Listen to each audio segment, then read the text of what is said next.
어둠의 문. 늦은 밤 그림자의 건물이 가려져 있었다. 어떤 남자가 어둠 속으로 입안에 가득 든 담배 연기를 깊게 뱉어내고 있었다. 이 남자는 아까부터 수상쩍게 주위를 얼쩡거리더니 어떤 건물 앞에 멈추어 섰다. 그 남자는 부동산 개발업자였는데 김씨라는 사람이었다. 그 김씨는 그 집 주변을 돌아다니다가 가만히 서서 그 집을 바라보기 시작했다.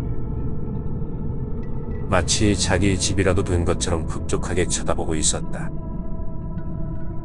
김씨라는 이 인간은 최근 소송으로 헐값에 강제 수용한다고 위협해서 그 집을 싼값에 사들였다. 사실 이건 사기나 다름이 없었다. 적어도 시세에 준하는 가격을 받는 방법이 있었기 때문이다. 이쪽에 잔뼈가 굵었기 때문에 소송 등으로 합법적으로 빼앗는 방법을 잘 알고 있었다. 그 집의 원래 주인은 연로한 데다 최근에 집을 강제로 빼앗긴 탓인지 시름시름 앓다 얼마 전에 사망했다. 그 후 김씨의 동업자인 조업장이 이유 없이 병을 얻어서 입원했는데 별 치료 방법이 없었다. 병원에서 인체에 중요 장기에 문제가 생겨 장기를 이식해 살 수 있다고 했다.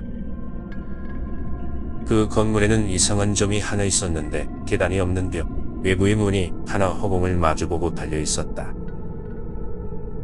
그것은 앞에 아무것도 없어서 다음에 발생할 수 있는 소름 끼치는 일을 상상하기에 충분했다. 잠시 후 김씨는 이 집의 문을 열더니 어둠 속으로 들어갔다. 그리고는 내부를 대충 살펴보면서 위쪽 계단으로 올라갔다. 주위의 지저분한 벽과 창문만이 무표정한 얼굴로 쳐다보고 있었다. 2층과 3층 사이 계단에는 문이 설치되어 있었다. 김씨는 열고 들어갔다. 3층에는 방이 있었는데 갑자기 문이 쾅 하면서 닫히는 소리가 났다. 깜짝 놀라 숨을 죽이고 잠시 살펴보았다. 그곳에는 어두운 고요함만이 펼쳐져 있었다. 다시 2층 주위를 살피는데 이상한 점이 하나 있었다. 그곳에는 빈 방 한가운데 장롱 하나만 놓여 있었다. 그것을 보자 두려운 생각과 동시에 왜 이곳에 있는지 참을 수 없는 궁금증이 느껴졌다.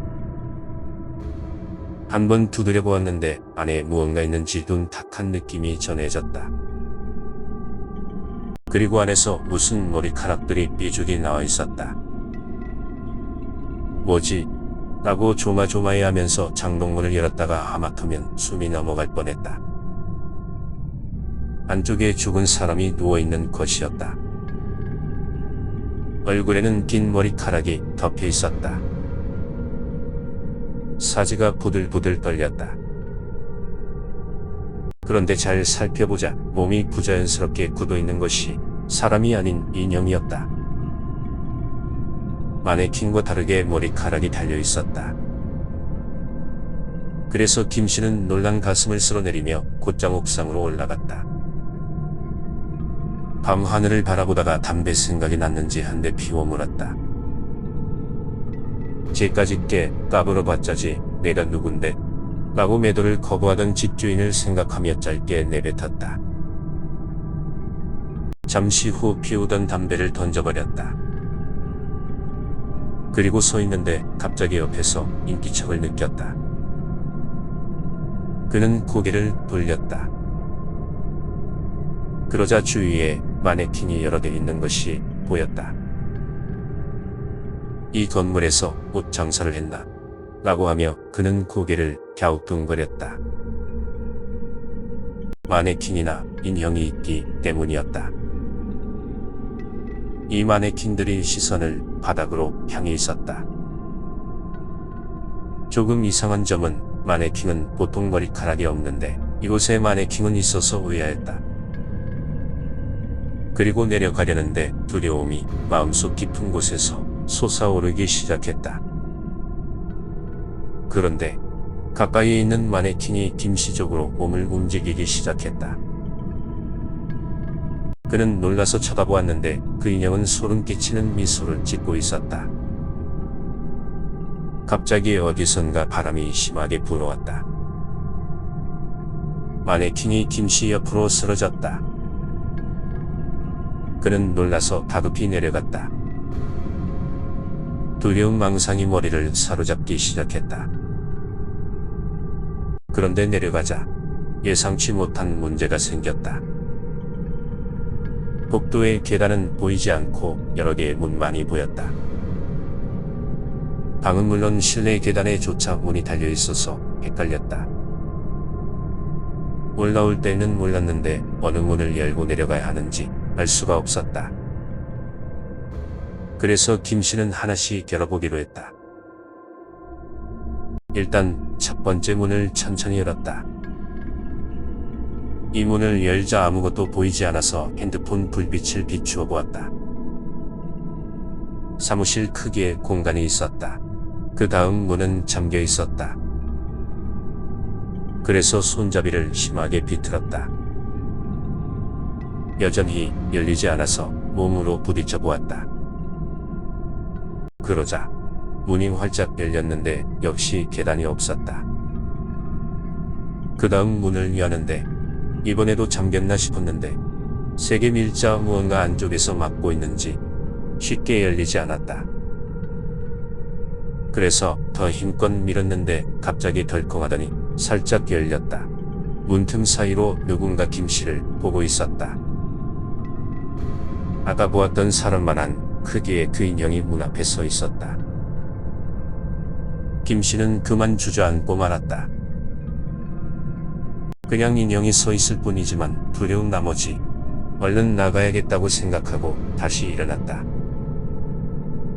그리고 다음 문 쪽으로 가는데 뒤에서 무언가 김씨의 옷깃을 잡아당기고 있었다. 그는 놀라서 뒤돌아보았다. 그러자 튀어나온 못에 옷이 걸려 있었다. 옆에는 어느새 인형이 다가와 있었다. 김씨는 비명을 지르며 뒷걸음질 쳤다. 그런데 그 인형이 고개를 천천히 들더니 앞으로 걸어오는 것이었다. 그는 도망치기 시작했다. 눈앞에 또 다른 문이 보였다. 고개를 돌리자 복도에서 그 인형이 다가오고 있었다. 미소 짓는 얼굴이 보였다. 그 문은 잘 열리지 않았다. 그래도 계속 힘껏 밀었다. 그러자 결국 문이 확 열렸다. 동시에 아차 하는 순간 김씨는 허공에 던져졌다. 그리고 떨어지기 시작했다. 바닥이 없었다. 문이 복도에서 곧바로 건물 바깥과 연결되어 있었기 때문이다. 그래 쿵 하는 소리가 공기를 울렸다. 동시에 김씨의 몸이 바닥을 강타했다. 그 충격으로 바닥에 쓰러져서 꼼짝할 수가 없었다. 그러더니 어디선가 기다렸다는 듯이 검은색 승합차가 오더니 김씨를 태우고 어디론가 가버렸다. 김씨는 외딴 한적한 도로에서 발견되었는데 이상한 점은 장기가 모두 없어졌고 안구와 얼굴의 피부를 포함하여 몸의 피부 일부가 같이 사라졌다는 점이었다. 얼마 후 그 건물의 이름 모를 남자 마네킹이 하늘어 늘었다. 밤이 되면 건물 안에서 담배 연기가 피어오르면서 그 건물에서 누군가 부르는 소리가 들리는 것이었다.